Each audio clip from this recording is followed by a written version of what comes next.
Hey y'all, welcome back to my channel. My name is Gizzelle and I am so glad that you're here. In today's video, we are going to be budgeting my first paycheck of August. So if that's something you're interested in, then keep on watching.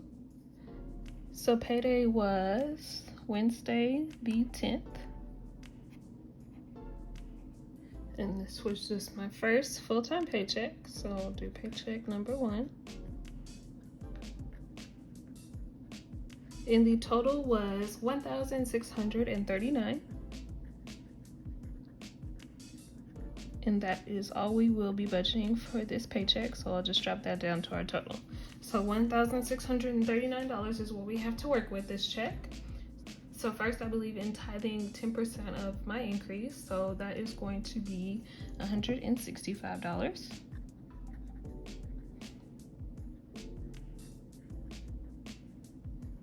And then my US Bank credit card gets $50. That's just the minimum payment. And then I'm going to set aside half of my mortgage and HOA, which is $445. And that is all we have for fixed expenses this paycheck. So I'm going to add 165 plus 50 plus 445. So we have $660 total for our fixed expenses.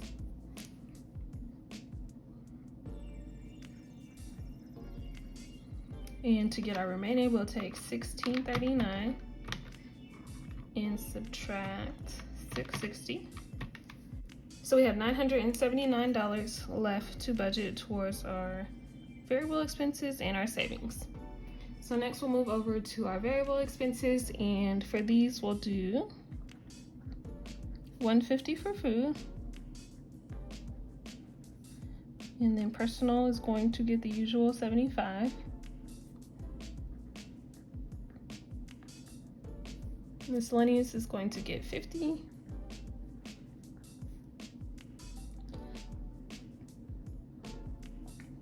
Miscellaneous is going to get $50, and then gas is going to get $25. And this should equal $300, but we'll add it up just to make sure. So we have 150 plus 75 plus 50 plus 25. So $300 for our variable expenses. And we'll take $979 and subtract 300. Which gives us $679 left to put towards our savings.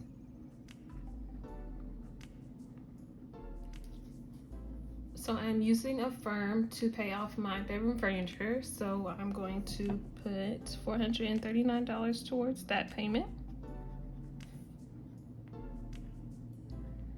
And then I'm going to put $131 towards my savings.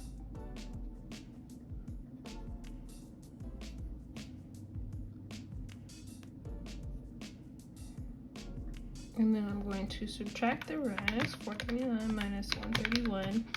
And I'm going to put $109 towards my 100 envelope challenge, which funds my sinking funds.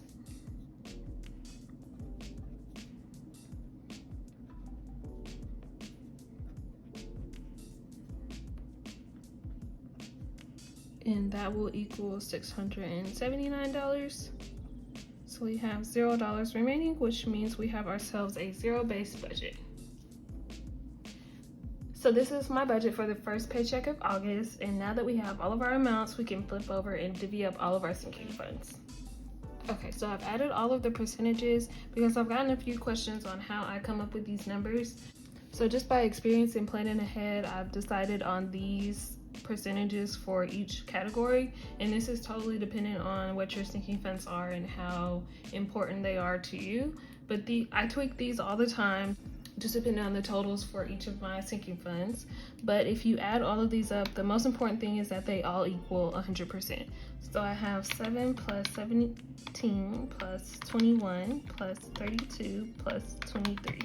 So they all equal 100%, which is the most important thing. So that means once I have added everything up, it should equal the $109 that I've allotted to use for my sinking funds.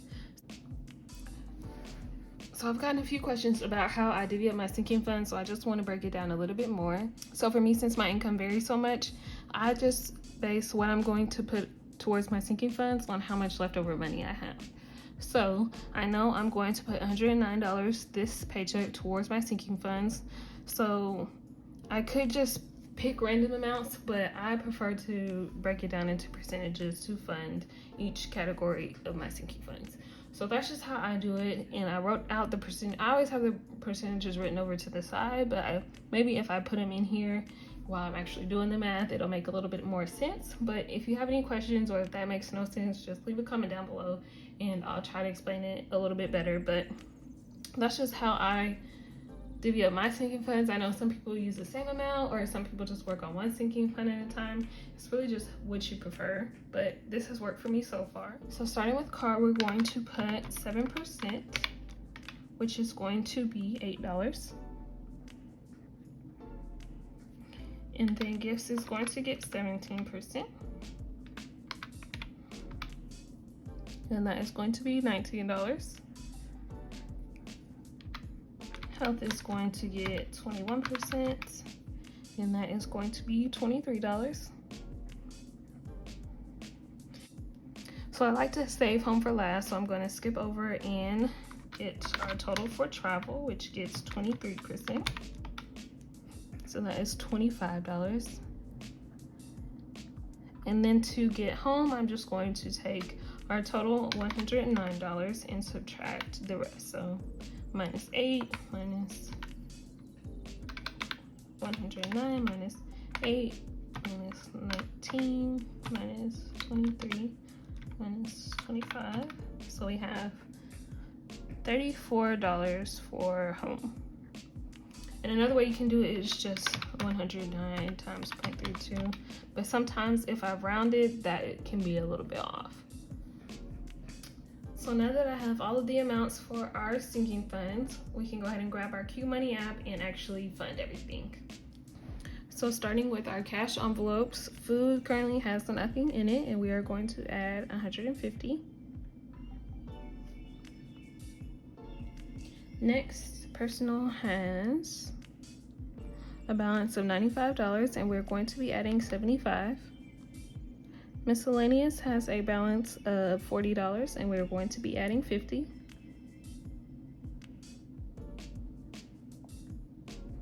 And then gas has a balance of $10, and we're going to be adding 25. So that is $300 for our cash envelopes, and then we'll skip over to our sinking funds. And car maintenance is going to be getting $8. And it has a balance of $133. Gifts has a balance of $134, and it's going to be getting $19. Health has a balance of $231, and it's going to be getting $23. Home has a balance of $228, and it's going to be getting $34. And then last but not least, travel has a balance of $246, and it's going to be getting $25. So that is the $409 we are going to be stuffing this week. So we'll just fund those cubes.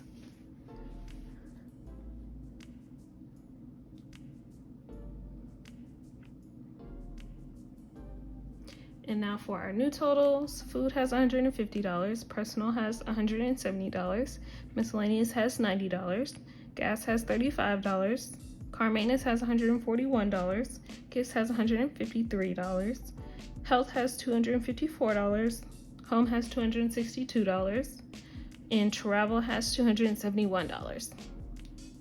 So now that we have everything funded, the last thing we need to do is update our 100 envelope tracker. So we are going to be filling in this entire row. So 34 plus 37 plus 38 equals the $109 we were able to put towards our sinking funds. So we'll just color those in.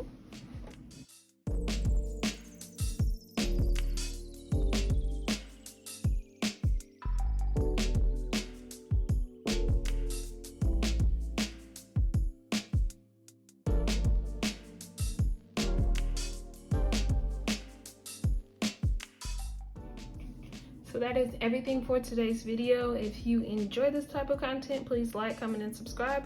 Otherwise, I'll see you in the next video. Bye.